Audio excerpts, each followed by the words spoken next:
हरदा में जुलाई माह में करनी सेना कार्यकर्ताओं पर हुए लाठीचार्ज और 21 सूत्रीय मांगों को लेकर करनी सेना द्वारा जन क्रांति न्याय आंदोलन का आयोजन नेहरू स्टेडियम में किया गया था।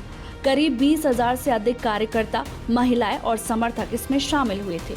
वहीं एडीएम पुरुषोत्तम कुमार ने जानकारी देते हुए बताया कि करनी सेना की 2 मांग जिला प्रशासन द्वारा मान ली गई है। इसके तहत 12 जुलाई को हुए लाठीचार्ज मामले में दोषी 5 पुलिसकर्मियों को पीएचक्यू अटैच किया गया है और पूरे प्रकरण की न्यायिक जांच के लिए जांच दल का गठन कर दिया है। एडीएम ने कहा कि करनी सेना की शेष 20 मांगे राज्य सरकार और केंद्र सरकार के स्तर से संबंधित है, जिन्हें नियमानुसार आगे भेजा जाएगा। देखिए, करनी सेना और अन्य राजपूत संगठनों द्वारा सामूहिक रूप से आज नेहरू स्टेडियम में अपनी 21 मांगों को लेकर धरना प्रदर्शन किया गया था।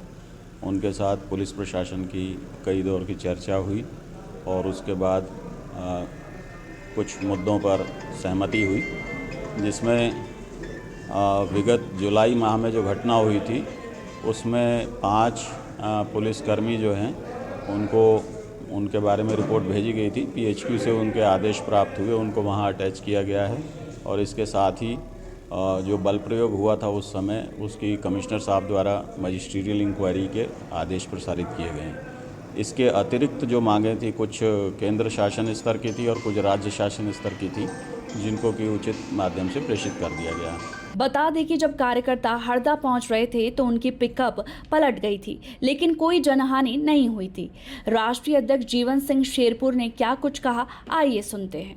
ये तो पूरी हो चुकी है, फिर मैं आपसे डबल से पूछ रहा हूँ, अब उन जो 20 मांगे हैं उनके लिए हमें दल बनाना है कि यही धरना देना है?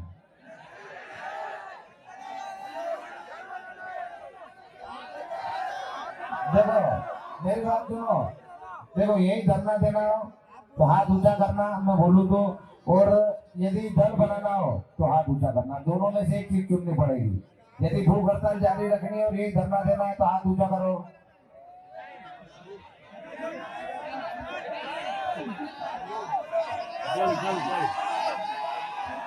धरना देना है क्या? तो हाथ ऊंचा मत करो। यदि धरना नहीं देना तो हाथ ऊंचा मत करो। हाँ उनमें तो मैं कंफ्यूज हो जाऊंगा कि यार मैं सीधा साधा आदमी हूँ, मेरे को तो समझ में आएगा ना करने के लिए कर रहा हूँ। दल बनाना है, फिर एक बार और दल बनाना है, तो धरना समाप्त